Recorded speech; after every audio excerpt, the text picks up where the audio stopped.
He was the kind of man people feared to disappoint, a millionaire whose name opened doors and whose signature could change destinies.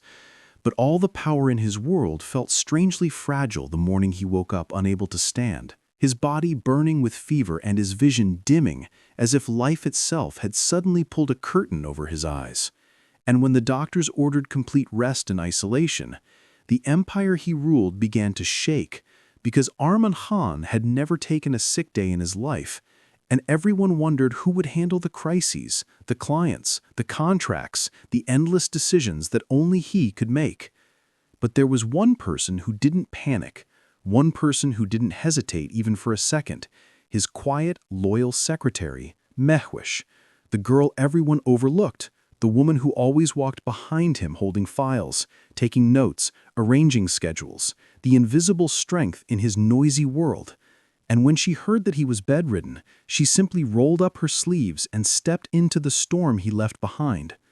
She worked from dawn until midnight, answering calls in his tone, calming investors with his confidence, organizing departments with a discipline no one had ever seen from her before. And every time he called from his room to check on things, she reassured him with a softness that somehow gave him more comfort than his medicines. And he found himself waiting for her voice, for her updates, for the strange peace she brought with every word. Days passed, his fever worsened, and yet his company stayed steady only because she held it together like a silent warrior standing between collapse and survival.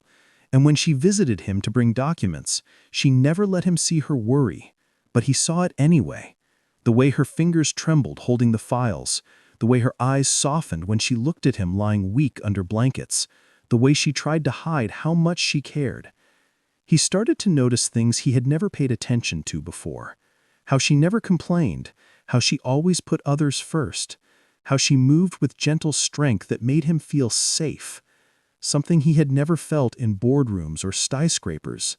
One night, when a major client threatened to cancel a $1 million deal, she handled the emergency herself, went to the corporation, presented the proposal, negotiated like a leader born for the battlefield, and saved the contract without ever bragging.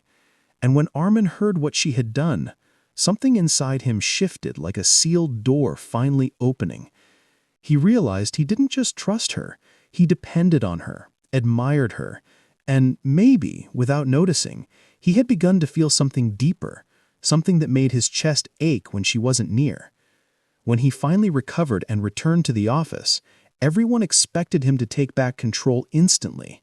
But instead, he stood quietly watching Mehwish at his desk, signing papers with steady hands, delegating tasks with quiet authority, and for the first time, he saw her not as a shadow, but as the woman who had carried his world when he couldn't even lift his head.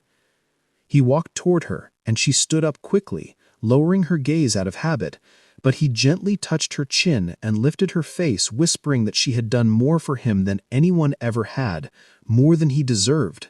And she tried to laugh it off, saying it was her job, but he shook his head because what she gave him wasn't duty, it was devotion, loyalty, and a kind of care no amount of salary could buy. That day, he asked her to walk with him to the rooftop garden, the place he went to when he needed to think, and there, under the fading sunlight, with the city glowing beneath their feet, he told her that during his worst days the world felt dark, except for one thing, her voice, her presence, her strength, and that he had fallen in love without even realizing when it happened.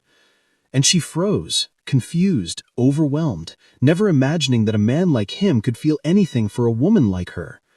But he reached for her hands, warm and trembling, and said that in his shadow she had shined brighter than anyone else, that he didn't fall for her beauty or her silence or her obedience, but for her heart, her courage, and the way she stood by him when the world stepped back. Tears filled her eyes and she whispered that she had loved him quietly for years, loved him behind the files, behind the schedules, behind the walls she built around herself, but never dared dream he would see her. And his smile answered everything as he pulled her into his arms, feeling complete for the first time in his life. From that day on, she no longer walked behind him, but beside him, no longer in his shadow, but in his light. And the millionaire who once believed he needed power to stay strong, finally understood that real strength was found in the woman who worked in silence, uplifted him without reward, and loved him without expectation. And together, they built not just an empire, but a love story whispered in every hallway of the company. The story of the man who found love in the woman who had always been there, working in his shadow until he learned to see her as the brightest part.